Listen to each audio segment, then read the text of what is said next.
What is going on, world of YouTube? Welcome to the Common Sense Podcast. I'm one of your hosts, Grandmaster Scott, aka Scott. Joining me is Finley Fiction, aka Finley. Say hello.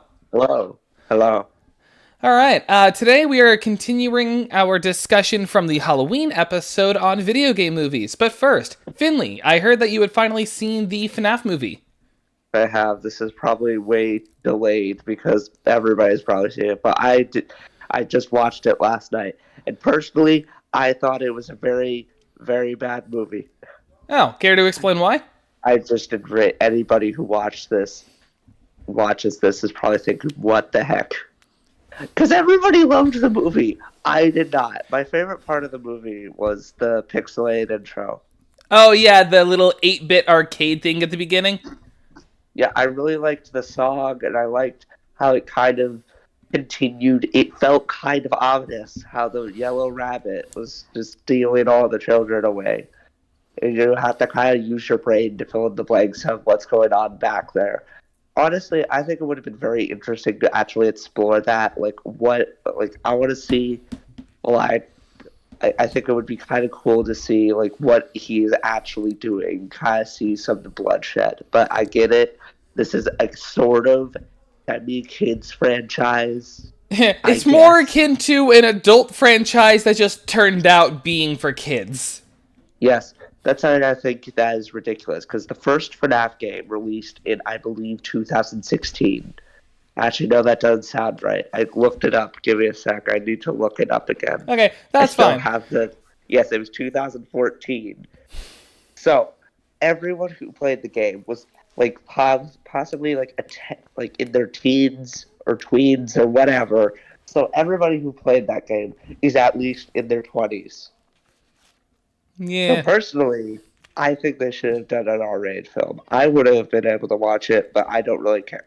I think the reason why I think that would have been more preferable to wait till I could watch it than to get this. Well, to be fair on a couple fronts. First, Five Nights at Freddy's is never really gory. I mean, I think the worst that's ever happened was the scooping scene that was in first person and the original Game Over screen. You are right. And another thing, that's kind of what Blumhouse does for horror movies. They always try to go for a PG-13 rating, so that way it's more watchable. But they also put a lot more focus horror-wise away from blood and gore and focus more on just disturbance and psychological stuff. Yeah, that's why I was actually going to bring up next. I think what they should have done was focus on the disturbing part, because that's kind of what I like about horror movies. It was a little disturbing. Yeah, it felt so dull. You're not wrong. One of the most disturbing parts was the child with the black eyes that were crying like oil. Oh yeah, to represent the crying child or crying children. Yes. Also, I hated Mike Schmidt's backstory. I just take naps all the time. The whole movie is just I want to take a nap. Also, I've come up with a whole way I would have done the film, and I'll get to that. All right. Also, another thing I hate is Vanessa. Vanessa has been probably my least favorite part about this movie. The whole time, she's apparently she was in cahoots with William Afton. And I'm just what was she trying to do this whole time? Was she working for Afton? Was she trying to do her own thing? Was she trying to save Mike? What was she doing? Kind of reminds me of Hope from Quantumania. She's guys, we can't go down to the quantum realm. Quantum realm. I'm Elbow Foot. No, we can't go down to the quantum realm, guys. Why not? We just can't. Are you gonna explain it? No, not until at least not until at least 3/4 of the way into the movie. Also, the whole movie is trying to build up to something when it's so incredibly boring.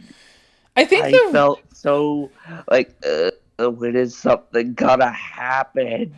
To be fair, and then the animatronics show up, and they're nice, apparently. Until they're not nice. The Cupcake is the most violent character. They changed the motivation of the animatronics 3 times throughout the film. First, they just want to kill you. Second, they don't want to kill you.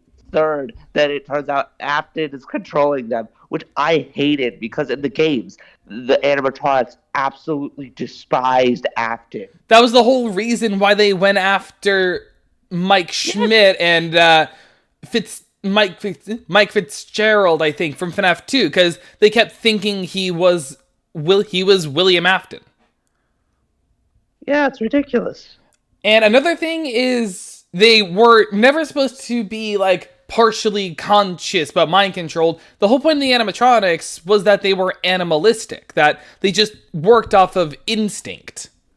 Like that was literally confirmed. Like that was confirmed in Ultimate Custom Night when one of the puppets' lines is, "The others are like animals, but I am self-aware."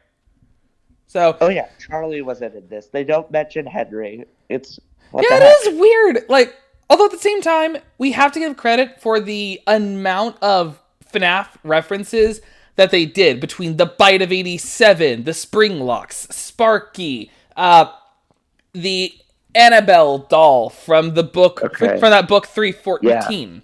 Yeah, I noticed that. That was cool. Honestly, I think I think one of my favorite references in the whole movie is Afton's death, because it harkens back so much to FNAF 3. The whole I feel like when he says "I always come back" line was a bit forced. Yeah, but to be fair, that was also a reference. That was from Ultimate I get Custom the reference, but I feel like maybe it actually would have been a better idea to save that for a sequel. Yeah, true. Come back. Because like the reason that line is so powerful is because like he does always come back, but we haven't seen him come back yet. Yeah, except for that post-credit scene where he's in the storeroom. Because like it would have been interesting. Actually, they probably should have said that for a post-credit scenes, because then you think he's dead.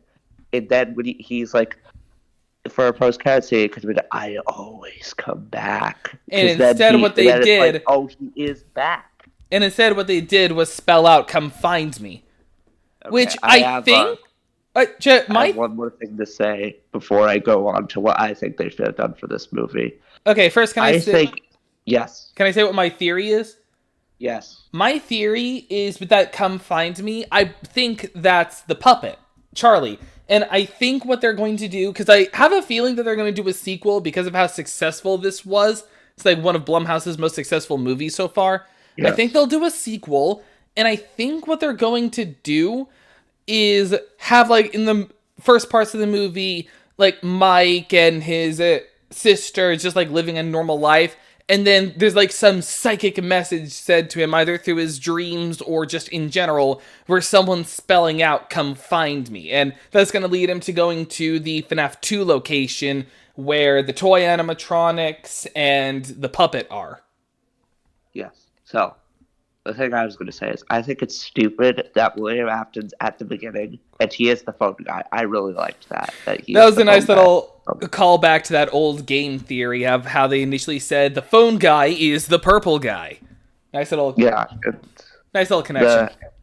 I think it's dumb that he shows up once at the beginning and then once at the end. Like, we're supposed to have cared about this guy the whole time. I was like, oh, it's the guy from the beginning? What's even worse is that it's... We all knew that. Exactly, especially because before the movie came out, we had already been told on Twitter that Matthew Lillard is going to play the man behind the slaughter. Like, we already knew he was going to play William Afton. So then introducing him as Steve Raglan, like, we just knew. We already knew he was going to be William Afton. Okay. And it's also kind of weird that they said Vanessa was his daughter. His daughter's supposed to be Elizabeth. They totally blew up the family tree, which is exactly what this franchise is known for, the Afton family. And they, you know what they decided to do? In the first movie, they blow that apart and make it two people. Okay, to be fair, though, I think they're trying to imply that the movies are a separate canon from the games. I don't care. Okay, so that's why we have stuff like Mike Schmidt, who, one of the most popular theories being he's Michael Afton. Like, instead of having Mike Schmidt be Michael Afton, he's just Mike Schmidt. And how Vanessa is, instead of being a mind-controlled servant of William Afton, she's his daughter. And also the fact that despite Golden Freddy already being essentially confirmed to be possessed by 2 children, it's just one kid. That may be changed in the Oh yeah, sequel, and it's but... not Cassidy. That's Yeah, something that that was also also weird. It's pisses me not off. Cassidy. I mean, granted, we Yeah. do know that the other soul is a boy, but still, the fact that the prominent soul isn't Cassidy, it's kind of weird. Yes. So can I talk about what my pitch for a FNAF movie is? Alright, tell. Okay, welcome to today's episode of Finley Fiction's FNAF pitch. So, the way I would have done this is first I would have completely started over with Mike Schmidt's whole backstory. So what I would have made it is for it to be like in the games where he like bullied his brother as a kid. Oh, And harkening back like to FNAF 4. yes, and then the bite, well, not the technical bite of '87 as Matt Pat pointed out, but the point is, so because of Actually, him, his some brother people believe... dies in the mouth of Golden Freddy. Right, and also technically some people believe that that's a bite of 83, not 87. 87 being a Yeah. whole different thing. In this movie, I probably would have made it the bite of '87 because we don't need 2 of them. Anyway, That's fair. so that would have happened, and then throughout his life, he would need to like live with the fact that he done that it was his fault that his brother got killed, right? Yeah, that makes sense. So then he hears that the old restaurant shut down, and then that's what like triggers him to go and find answers, like because his father left in my story. So his family just completely just fell apart after the death of William Afton's child. So like he's an adult now, no idea where his family is or what they've been doing. So he goes to the broken down Five Nights at Freddy's franchise to find any answers of what could have happened, because he also knows that there are 5 children that went missing also, which is another thing that kind of like entices him to check this out. That'd be interesting. And you could probably tie it in with the police somehow, where it's like they where they're like trying to broker a deal with him, where it's like, if you help us solve the disappearance of these 5 kids, we'll help you find like find what happened with your brother. Like that Possibly. That could be kind of interesting. And then you could later, and then you probably have like a post-credit scene where he gets his information, but it's like not what he expected. And it could be like nice little like harken back to FNAF's sister location. So okay, the next thing. So I want it to be definitely focused on the 5 nights.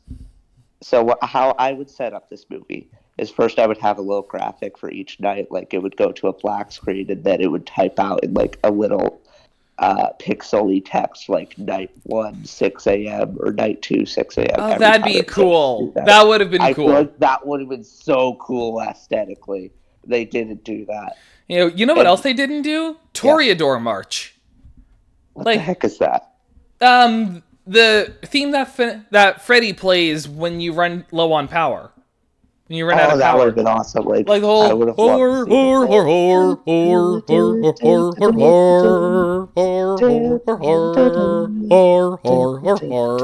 We just did 2 different versions of Toreador March. I don't know why the first one that came to mind is But yeah, I'm surprised that they didn't do Toreador March, but I'm at least happy that they did Matt Pat for his little cameo and Living Tombstone. I'll give it to my idea for Matt Pat in my movie. Okay, so I would have focused on the 5 nights, right? Yeah. And during the days, I want it to be like little sprinklings of lore. Like we learn more throughout the day as he investigates during the night. And I would have had the animatronics show up on the first night. Yeah, that would have worked. I would have had it. That phone guy is like, and we get to do the whole scene from the game where he's like, hello, welcome to your new job. The animatronics can be a little finicky at night, so we're hiring you to like look after them and make sure they don't escape or anything. I would have done that whole scene where he's like, wait, what? And then throughout the first night, he learns that they are very much alive. That would That'd actually be really cool. That'd be really creepy too. Yes. And that's also what brings him back the second night, because then he knows there's something bigger going on. It, like, drives him even more deep into this pit, where he's like, there's ghosts. Maybe my brother's a ghost, or, like, he could go through all these different thoughts of what could be happening. So, like, for the first night and the day, he's just in this state of confusion. That's why he comes back the second night. So, what I would do is maybe throughout the film, he could learn about the deaths of each of the 5 children, one at a time. And we could have, like, scenes with Purple Guy killing each one of them. Right? Yeah. So what I would have focused the movie on is have Purple Guy be there at the beginning. He, like, at the second night, he could find out that there might be a murder in play here. That would also be a nice little reference to FNAF 2, how he was in one of the arcade minigame things. Yeah. Oh, yeah. I would have also added more references. Like, I would have put Princess Quest minigame into the arcade. Kind of like a little cameo, like it's in the back. They reference it once, like a little Princess Quest. That's a weird arcade. Another thing I would have done in that sort of area is I would have had the Living Tombstone make a completely original song for the film. Oh, that would be so cool. Although I will say, having them actually give the rights for Five Nights at Freddy's for the end credit song, I think is probably my favorite part of the whole movie. Yeah, that was also... Like, I know it's kind of rude, because if you say it out of context, like, what was your favorite part of the FNAF movie? I'd say, like, the credits. Like, someone could say that as, like, a backhanded insult. It's interesting. But, no. Because for me, my favorite part was the opening credits and the end credits. Yeah, the opening credits song goes so hard. Like, Okay, where was I? It has no right to be that good. Yeah. But, yeah. Okay, so... what I would have done for some of the cameos, first, I would have kept Daco as the taxi driver. He was so perfect. It wasn't Daco, it was Corey Kenshin. Okay, sorry, I'm really bad because I only know 2 FNAF prevalent YouTubers. Anyway, Fair. So I would have had Markiplier be the first guy who gets killed, but I know that was going to happen, but scheduling conflicts and all that. Right, because he was making Iron Lung, which I can't wait for. So, for MatPat, what I would have done is either 2 things. The first one, I would have had him be a conspiracy theorist who hears that they're hiring a new security guard, so he goes to him, like, on his way to work. He's like, hey, I have this theory about the animatronics and how they're ghosts and blah, blah, blah, blah. And he can, like, go, like, for hours about this. And he's like, okay, sure. That would work so well. Then at the end of the movie, he shows up again. It's like after all of the 5 nights, he goes, okay, I have a new theory. I think I was wrong before. I think that the animatronics are aliens. Oh my god! That works so well, because, like, a common joke with MatPat is just how he's slowly losing his mind with the theory. So having him show up as the crazy conspiracist would work so well.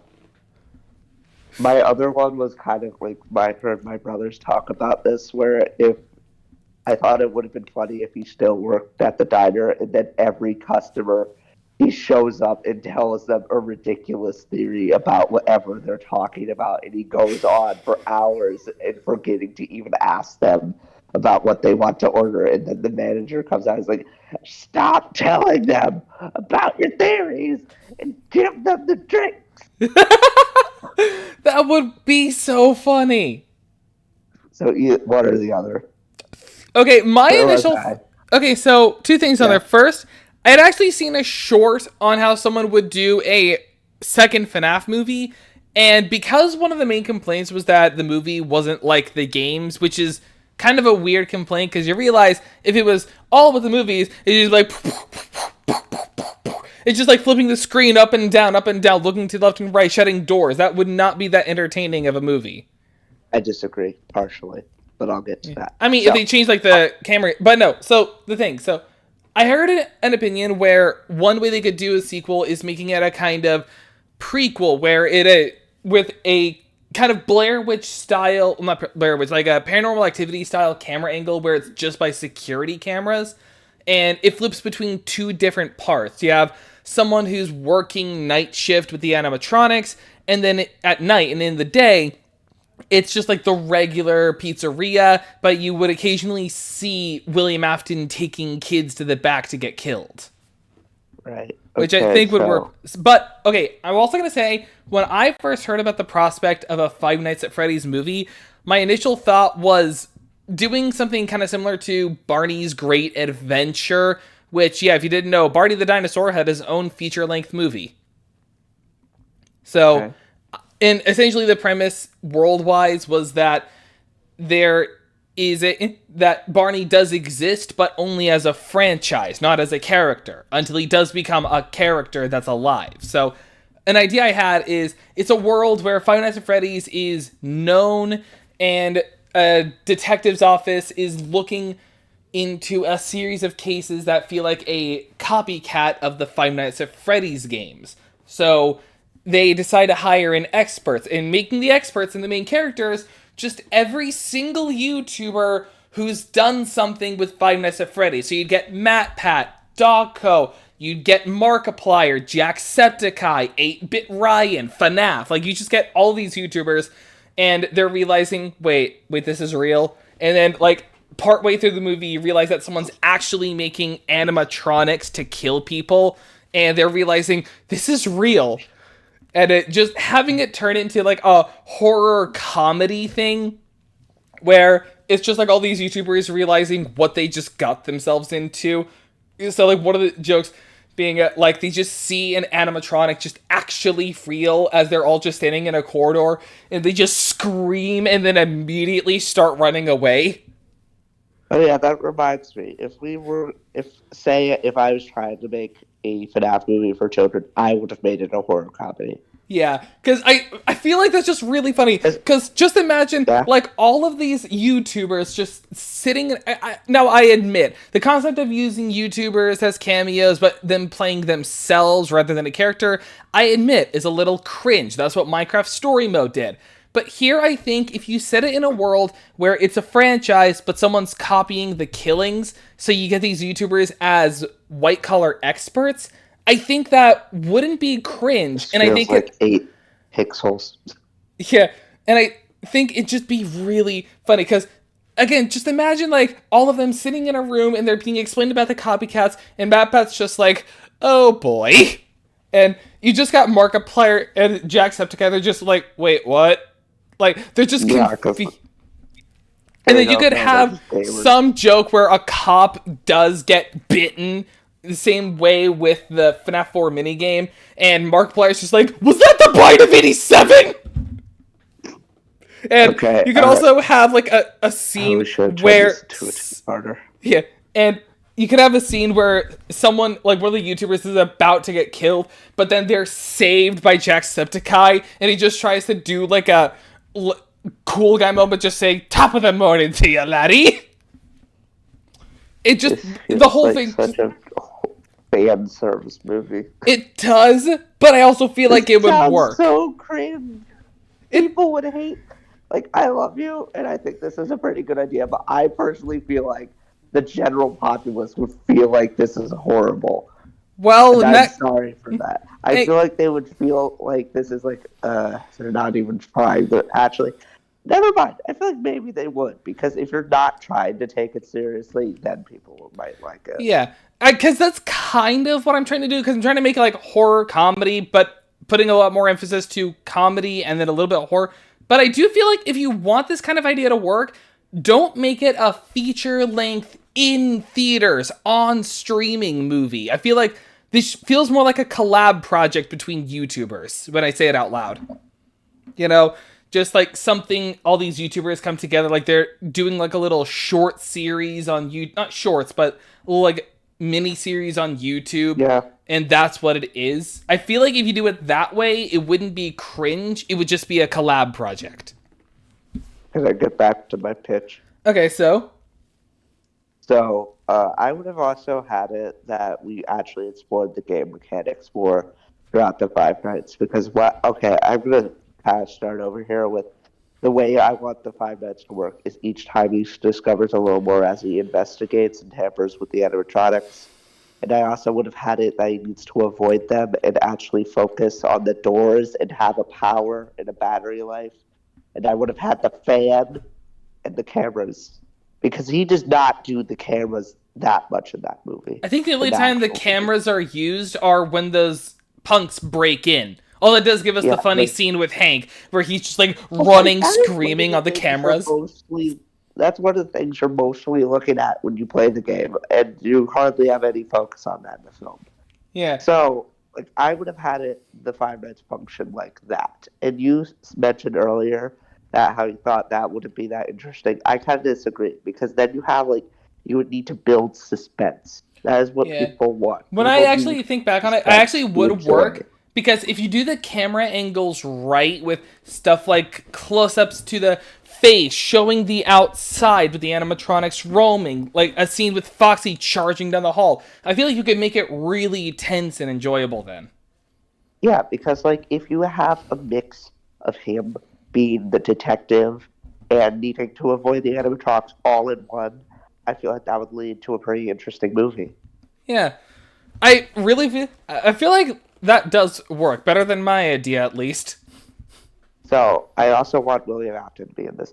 First, I would also have him be Mike Schmidt because the reason for this would be that he doesn't want to have any ties to Michael Afton because he was the founder, and like that can be kind of questionable if you're the son of one of the guys who made it. That's like that's kind of sus.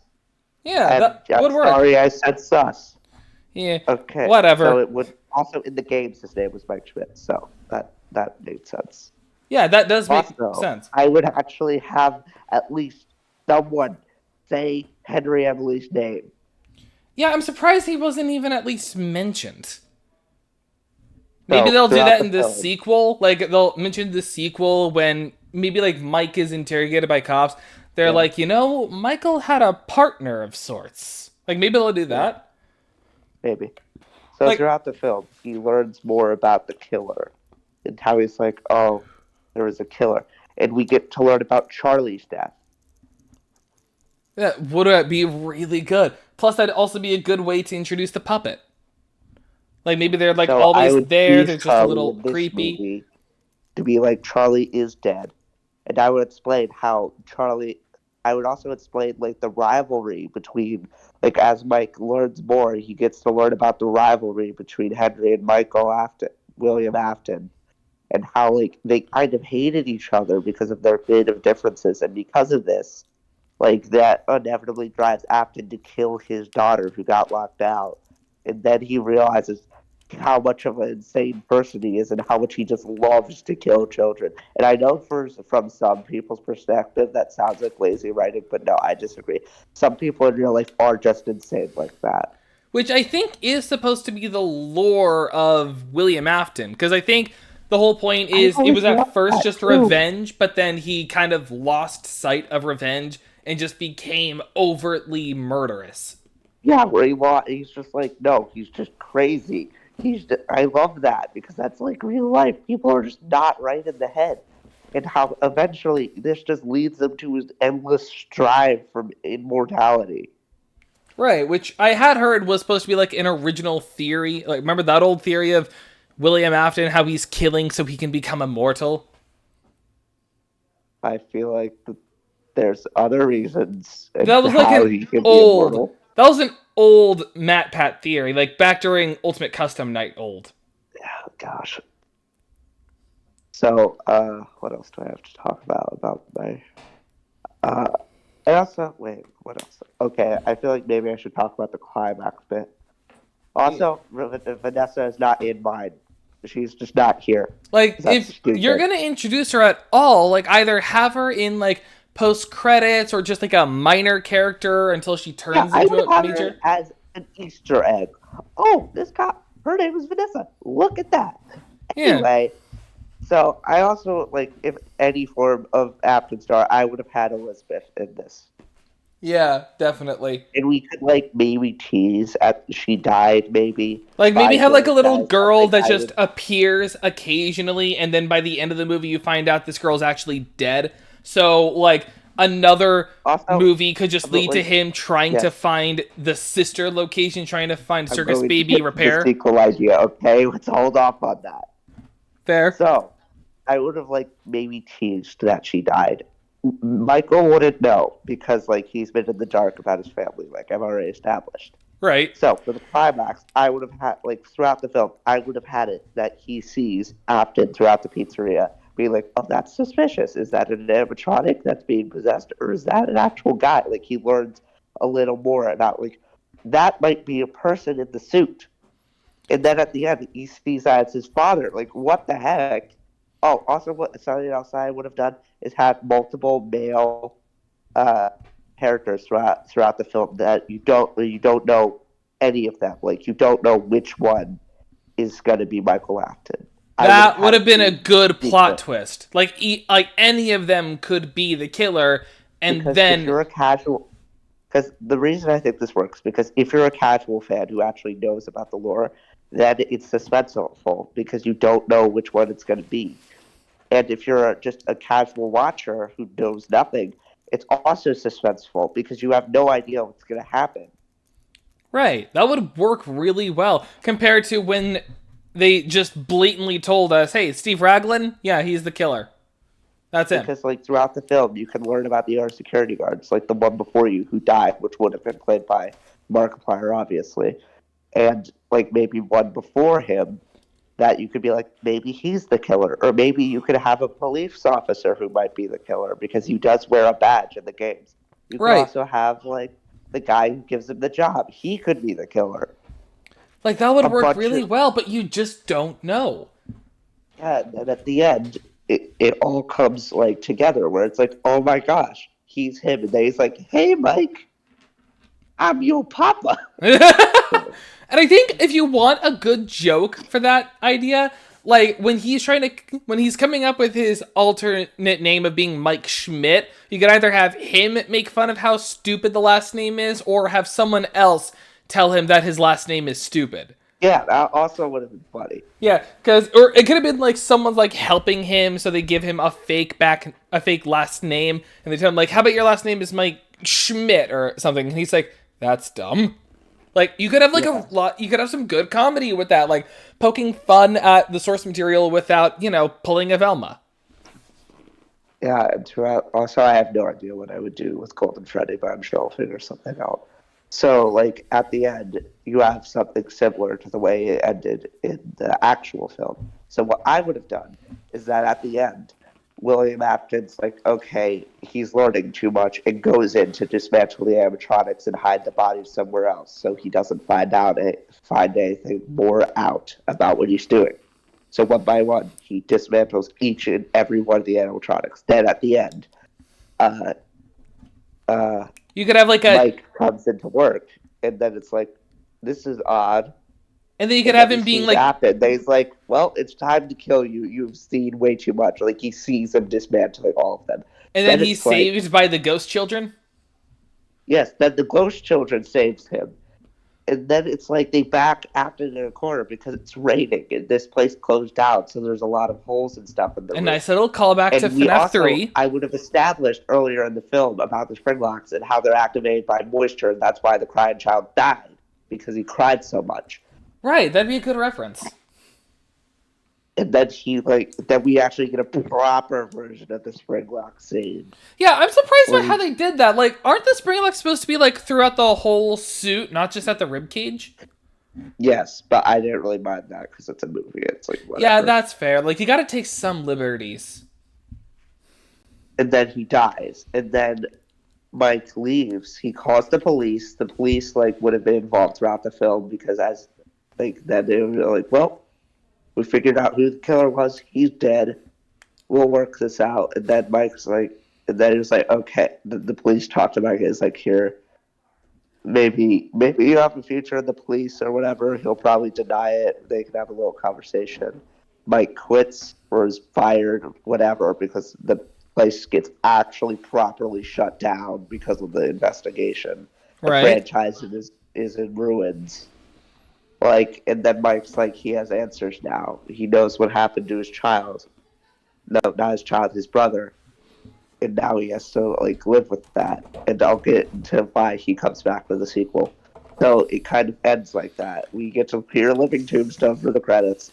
The after credit scene is William Afton, like shut behind the doors, is like Which you you gotta see him admit was a jitter. good part, that post-credit scene, where he's shut into the storage room. Yeah, he jitters around, just like it's like then the like it cuts to black.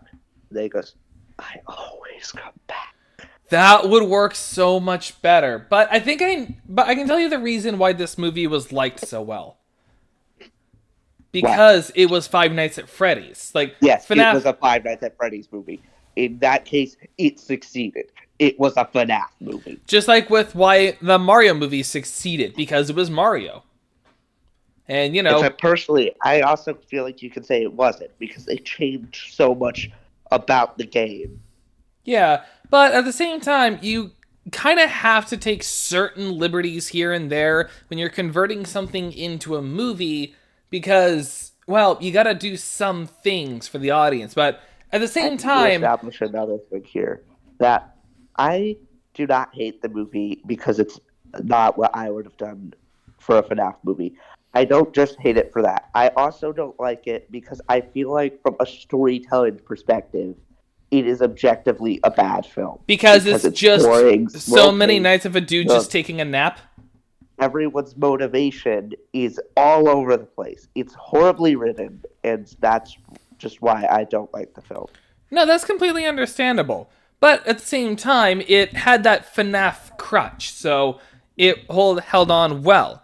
But I do hope that they do like give us a better story in the FNAF sequel, because there is enough popularity to this movie that it might well be getting a sequel. Okay, so I will now talk about my idea for a sequel. This one will be more brief because I haven't thought about it as much. So, Okay. for a sequel, I would have had Henry Emily finally come center stage. He's revived the franchise. Like, after he saw what Mike did, he's like, okay, he has to do something. And you may be wondering, like, what else does he have to do? It's kind of over now. But the puppet is still out there, and that's why he has to step in now. So he resurrects the franchise out of some miracle. It's like it's back, better than ever. This movie would probably also take place a couple years later. I'm going to say a reasonable amount later. So he revives the franchise. Kids are coming back. More kids die. Then it's like, okay, what? Then Henry's just like, what the heck have I done? He hires Mike. He knows he's experienced to search what's going on. That It's actually like sounds like that would work. he's like back, better than ever. He's like, I'm gonna stop this even better than last time. He learns that Afton's back, and then that's kind of suspicious. And in this movie, I would probably establish that Elizabeth dead. He has found out that his other sibling was dead because I feel like during in between both films, he would have gone looking for his mother and his sister. Would have discovered that his sister is dead and that he doesn't know what happened to his mother yet. So it would have been established that she got too close to the animatronics, like in the games. She died. Afton didn't really care because he warned her not to, blah, blah, blah. That's kind of what I would do with this film because, like, I need to think for a second.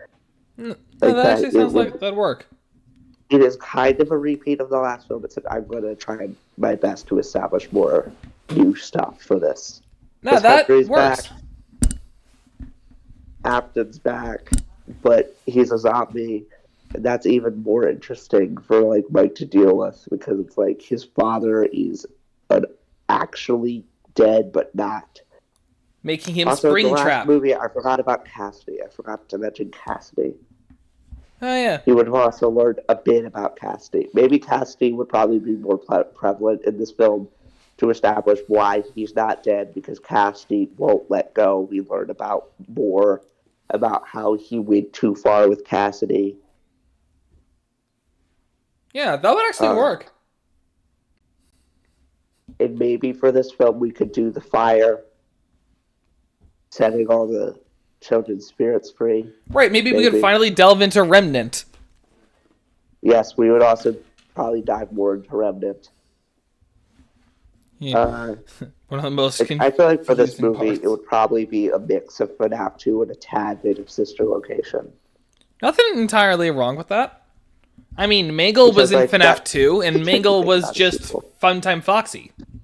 Because we learned more about Sister Location. Maybe the scooper can be in it. Mike can get scooped and then turn purple slowly, maybe. Don't know. Like I said, I haven't thought about this one as much. For a third one, what happens in the third game? That's the one where they've converted one of the locations, an old location, into a horror attraction. Right. And I think would that's also what they'll... probably do a film about the crying child's death, and that could be FNAF 4 with his nightmares about the animatronics, blah blah blah. Honestly, I'm not sure what I would do with that one. That one probably would be a bit more tricky. no, you know what? I'm going to be honest on. I feel like if you wanted to do a FNAF movie where the main character just does nothing but sleep all the time, I think that would work better with 4, because you could have something with, like, they're trying to get some sleep, but they keep hearing noises, seeing things down the hall, those being the nightmare animatronics. And then him finding, like, eventually having to, like, save himself, like, survive the animatronics. You could do that a couple nights, and then you can have him eventually figure out what these things even are. Yeah. Like, that And would maybe work for a better third for 4. movie, he could learn about his mother. Maybe that one would definitely be controversial because we really don't talk about Miss Afton much in the games, Yeah, we really don't. except for Ballora. That's, like, the closest we get to Mrs. Afton. Because, like, I think that what's interesting about my idea about the movies is that each film he learns about his family. Because I want it to be a story about how Mike is trying to repair his family. That It would makes work sense really in the well. past. So, we have talked a lot, like, most of this run time has been used for talking about the FNAF movie. So, Yeah, let's... I know. I'm very passionate about this because I Everyone feel like is. I had a really good idea for a film that would have beat the pants off Scott Cawthon's garbage. Hey, there's nothing wrong with that. And we have... And This is What is like that? one of the only films where I legitimately think I could have done better. a lot of people will think that. Maybe you could have, I maybe never you think didn't. that with anything else except this. Nah, I can think on that for a bit, and that I can use as a segue into talking about what I also wanted to talk about for this, the Zelda movie. Whoa. Yeah, Sorry, we've been talking a lot about FNAF. yeah, now here's a total 180 into Legend of Zelda. So, Called it. We totally called it. The Zelda movie. It was announced. Yep. And after we called it. Totally. it's live action. Yes, which is immediately what we said they shouldn't do. Exactly. Now, I have heard some people saying, like, I have talked about this with other people and them saying, they'll probably not do a cinematic universe. So it does make sense. Except, I think they should, and I think they will. And they, especially on should, because think on this. The MCU's kind of floundering right now, right? Like, everyone's feeling a little bit of Marvel fatigue. They're feeling some Star Wars fatigue. So I think if we give them a new franchise, a new cinematic universe with the Nintendo cinematic universe, like royalties, I think that would give everyone the break they need. Because we've already seen how well they worked with a Mario movie. So I think if we can get some more like Metroid and Star Fox and Kirby and Zelda and Donkey Kong and heck, how about Bayonetta or Eternal Darkness? Like, we can get some really good stuff. I'm not pro going. Bayonetta. What? I'm not pro Bayonetta. Oh, neither am I. I refuse to play the games, but that is a Nintendo franchise nonetheless. I don't see how it is. I thought Nintendo was for children. Sometimes they've made some mature stuff. I mean, Eternal Darkness. Like, that is a Yeah, I was Nintendo kind of seal joking, of but they quality. are weird. I don't like it. Not to mention, Fire Emblem is more of a teen demographic.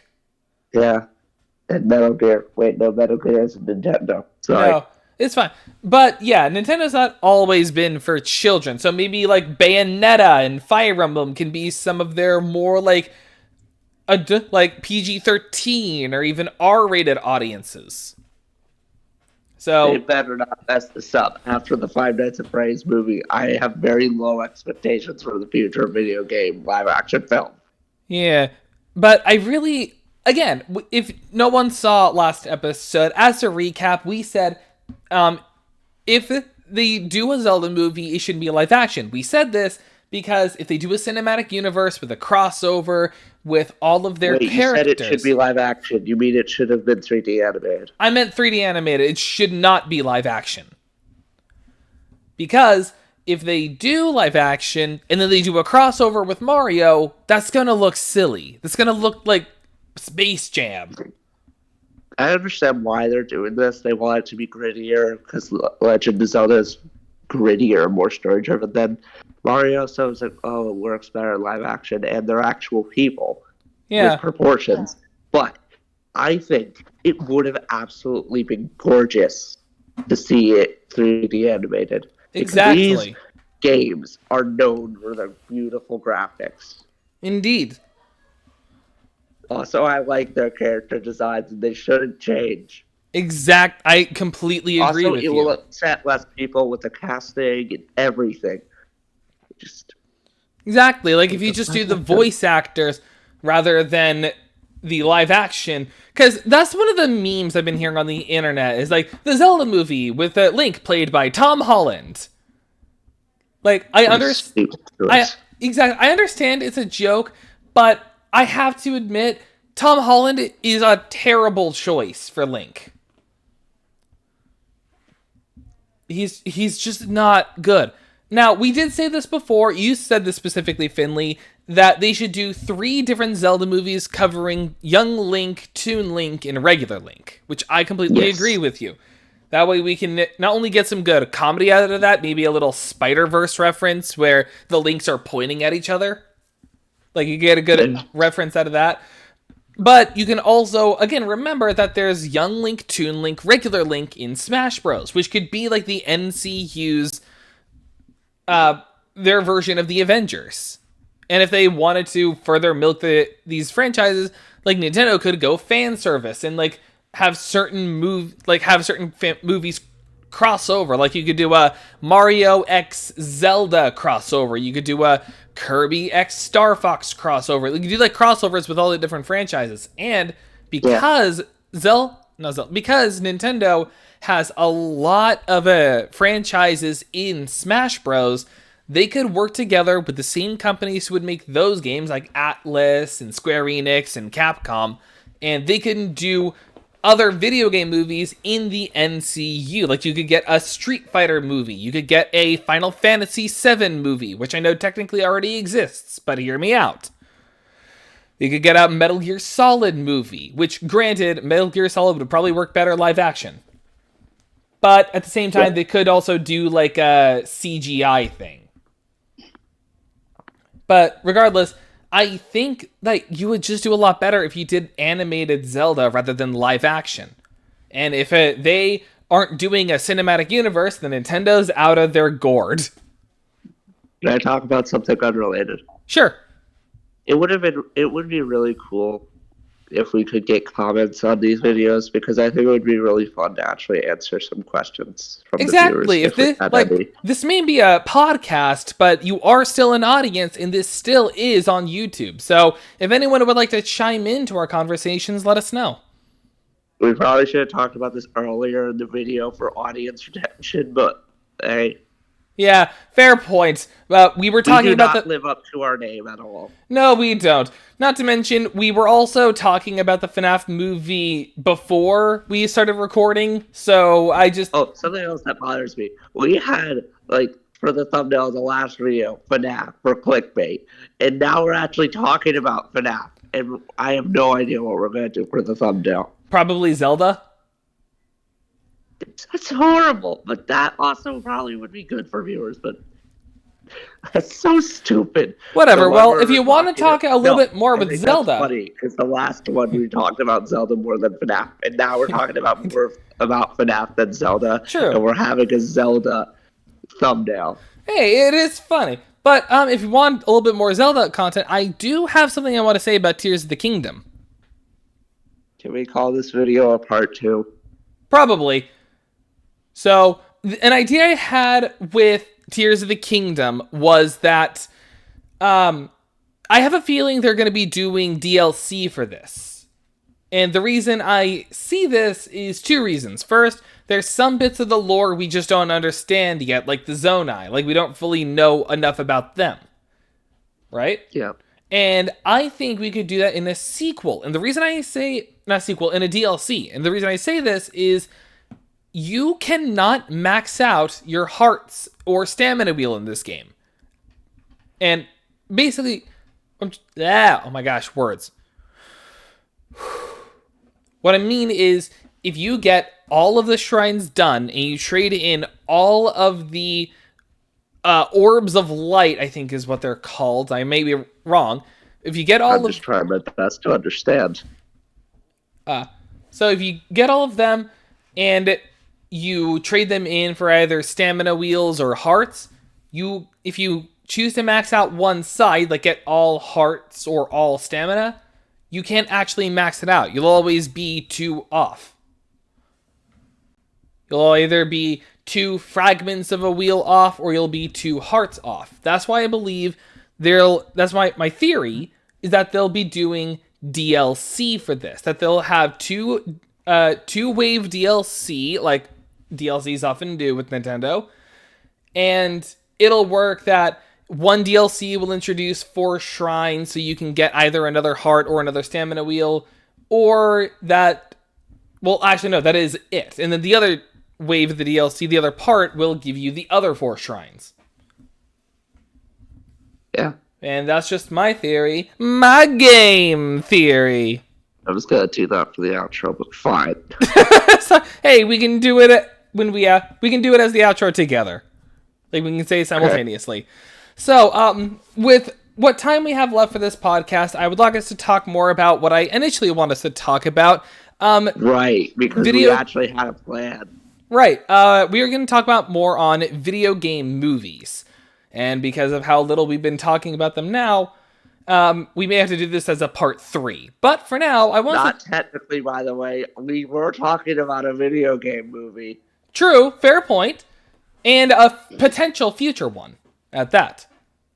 Yeah. So, wants to talk more on these. And while I was initially wanting to say I want us to focus more on movies outside of Nintendo, there is one thing with the Zelda movie I'd like to add. Yes. A voice actor for Link. Who? For some Walter White. No. Honestly, the only one that's coming to mind for me is Yuri Lowenthal. Who is that? Spider-Man. Which one? Insomniac Spider-Man. For PS4. Oh, you said voice actor. Okay. Yeah, because again, I don't think they should do live action. If they do, get a blonde guy. Because that's the only way you can get the look to work. So, there's that. But if you're doing live action, if you're doing an animated, which I think you should, Nintendo, honestly, I think I think Yuri Lowenthal would be a good one. We have obviously established that we know more about filmmaking than the people who actually know how to make films, obviously. Step aside, Rotten Tomatoes. That was sarcasm. Oh. Just in case that wasn't clear. Oh, yeah, please don't come after us. Alright, so talking about other movies outside of Zelda of Nintendo. First thing that comes to mind for me that I want to talk about is Doom. If we do a Doom movie. Doom. Wait, did you say Doom or Dune? Doom. Doom. Okay. For an actor to play Doom Guy, I think someone like Dave Bautista or Jason Momoa would be good. Like a burly actor. Like one of those pro wrestlers who retired from wrestling. Dave Bautista was Drax. No, I said, what is Doom? Oh, Doom. You know, the franchise about the guy who kills all the demons because they killed his bunny? What the heck is this? You know, Doom Eternal. This is just John Wick. Yeah, except he's a space marine and... Not space marine, that's Halo. He was a security guard on Mars, and demons that flooded into the world, so he declared a one-man holy war against all demon kind because they killed his bunny, Daisy. Now pronouncing our new latest project, John Wick in space. Kind of. Except replace the number 2 pencil with guns. Guns and more guns. Like his favorite's a shotgun. And his signature is the super shotgun, which is a shotgun with a hook. So yeah, I think a good actor for Doom Guy would be like Dave Bautista, Jason Momoa, Dwayne Johnson, John Cena, literally any like burly actor, I think would be a good portrayal of Doom Guy. And for that one, unlike Zelda, I think Doom should be live action. I think live action Doom would work well. As someone who knows nothing about the franchise, I cannot say anything. Well, then let's go for a franchise that isn't Doom, that's outside of Nintendo's jurisdiction. Let me think. Metal Gear. All right, Metal Gear Solid. Who would be a good Solid Snake? Nobody. What? Nobody. Not even Keanu Reeves? Over my dead body. What? What's wrong with Keanu Reeves being Solid Snake? Do you not want a Solid Snake? Do you not want a Metal Gear live action, or... He's too pretty. Alright, never heard that complaint before. So, since you're the one who I'm guessing has played more Metal Gear than me... I have played 0 Metal Gear, but I am on a Metal Gear high at the moment because I've been talking about it a lot. Oh, kind of like how I've been on a Yu-Gi-Oh high for a bit. Mostly because of the meme. Mostly because of the meme. Let me explain. I think that meme is stupid. Which one? The Banana Factory? No. Oh, okay. Why are we here just to suffer? I just found out that is a line from Metal Gear. That is a Metal Gear Solid line? Yes, I looked up the clip. And it was this whole profound speech about Snake's friend, who's like, they've been at this for years, and he lost his arm and his leg in this, by the way. And he's like, I am going to make all the people who made us suffer pay. I will not rest until they have found justice or whatever. The whole time, he's just on this monologue about how he has suffered, how Snake and him have suffered, and how he is tired of this, how all of their friends have died beside them, but both of them are still here, and they turned it into a meme. You know what that kind of reminds me of? Kind of reminds me of that... It's not even the funny part about that scene. You know what's funny about it? What? So I can't remember which Metal Gear game this was. It was either 3 or 4. I've never played Metal Gear. No. For this game, the game where the line is from, they got like a really famous guy to play Snake. All right. Because the guy who was making it really wanted like an action hero or action movie star to play Snake or whatever, some Hollywood star or something like that. That makes sense. So the problem was that throughout the game, he doesn't have that many lines because they couldn't afford it. Right? Right. So, for this scene, he rambles the whole time to Snake, and he's just sat there, saying nothing. He's just talking about, I'm going to make them pay, Snake. So Snake these lines were just pulled out of his butt? I'm not done. Let me finish. Okay. He's just like, I'm going to make them pay for what they did to us, Snake. And the whole time he's just like, Uh-huh. He gets like one line in that scene. That's hilarious. That is what should have been the meme. But no. No, it's just, why are we still here? Just to suffer. That's it. You know what that reminds me of? That reminds me of that meme where it's the girl, like, and they want to ask you if you're fine, and you say you're fine, but you're not fine, but you just have to act like you're fine. But you're not really fine. You just can't get into it right now because they won't understand. Exactly, and how that turned into a meme.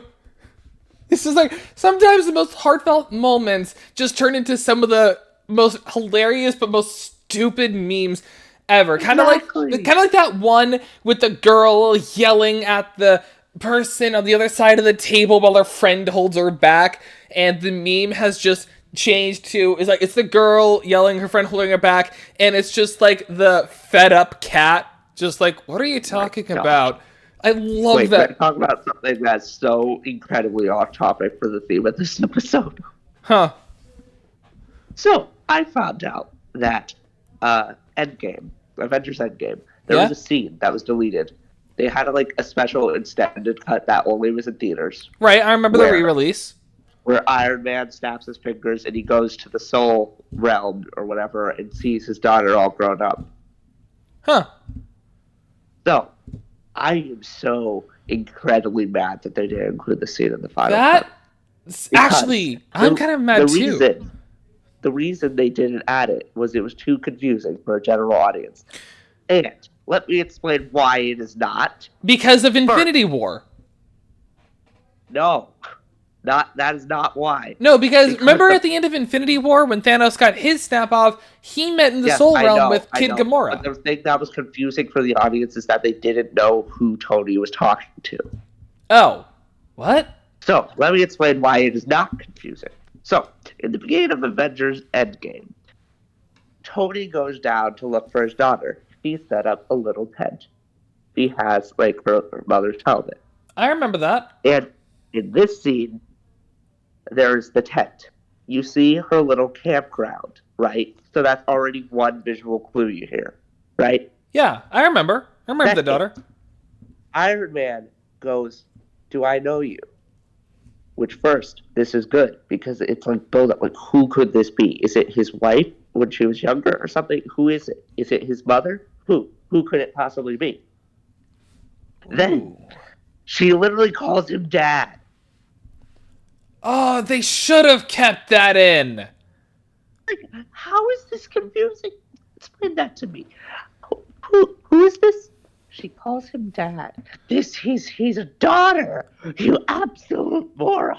Not to mention, I can see two other reasons why they should have kept it in. First, it could have been a nice callback to how at the end of Infinity War, when Thanos did his snap, he saw young Gamora. So it could have been these two people who changed the course of reality with the Infinity Gauntlet, they just saw the people who spurned them to do it.